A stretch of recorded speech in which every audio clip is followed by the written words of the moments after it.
I grew up in a little rural area in western Kentucky. Any Kentuckians in the room? I met somebody in the hallway yesterday. There she is. I met her yesterday. There's a couple over here. Well, some of you may have grown up in rural environments, rural situation. And in my little town in Kentucky, Farmersville, Kentucky, if that tells you anything, my grandmother was the consummate country grandmother. My grandmother, for example, I never saw her in anything but a dress or a skirt in her entire life. I never saw her in pants. I never saw her in shorts. Certainly never saw her in a bathing suit. My grandmother lived out in the country. She did not have running water for her entire life. And she died in April of 1974. When she had to go to the restroom, she had to start early because she had to start down the path and go behind the henhouse and the smokehouse out to the outhouse. My grandmother cooked on a wood stove till the day she died.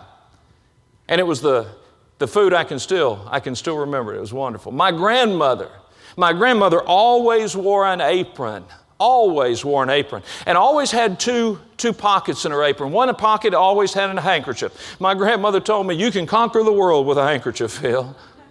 And she always had one. And in the other pocket, she always had, she had a can of snuff. My grandmother liked to dip a little snuff. Now, let me tell you something. That was my grandmother. That's how I remember my grandmother. But the thing I remember most about my grandmother is how much she loved her grandkids. I remember one particular occasion, I was at her house and she was making homemade biscuits from scratch. It was a process that took 30, 45 minutes, I don't know, a long time. And it was perfect because it gave us time together. And I can remember her working in that kitchen. I can remember the flour on her apron. I can remember her moving around, not so quickly because she was getting a little bit older at that time. But I remember following her, and everywhere she went, I would just talk. She didn't say 5 words in 30 minutes. And that was perfect as far as I was concerned because all I wanted her to do was listen to me. And I continued to talk as any little 5-year-old talkative boy will do until finally I remember my grandmother turning around, wiping her hands on her apron and leaning forward and saying, son, come here. Well, I didn't know what she wanted, but I knew I was about to get what I wanted, which was her full attention. Son, come here, she said. I walked over to her, I'm looking up, I'm probably about 5, maybe 6 years old at the time, and I remember she took her old gnarled fingers and put them on my shoulders and looked down. Now, I don't know how recently you've been around an older folks, but oftentimes they need someone to brace on. You know? And when I had her take a hold of my shoulders, even as a young boy, I remember thinking, she needs to brace. But then the next thing I realized was there was pressure on my shoulders, and she was getting down. And she was holding me to brace, but not for the reason I wanted. And eventually, she ended up in this position right here. Now, it was the first time in my young life that my grandmother and I had ever been what? Eye to eye. On the same level, if you were. Now, I didn't understand this at the time. I didn't know what was happening, but I liked it.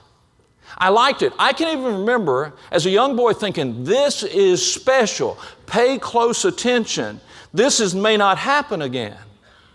And as my grandmother's holding my shoulders, as she's looking deep into my eyes and as I'm returning that gaze, she said something to me some 50 plus years ago that I have never forgotten that I'm about to share with you now. She looked in my eyes and she said, "Shut up!"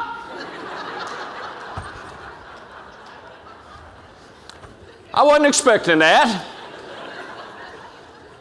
And quite frankly, I tried to recoil. I tried to run from her, and her grip tightened.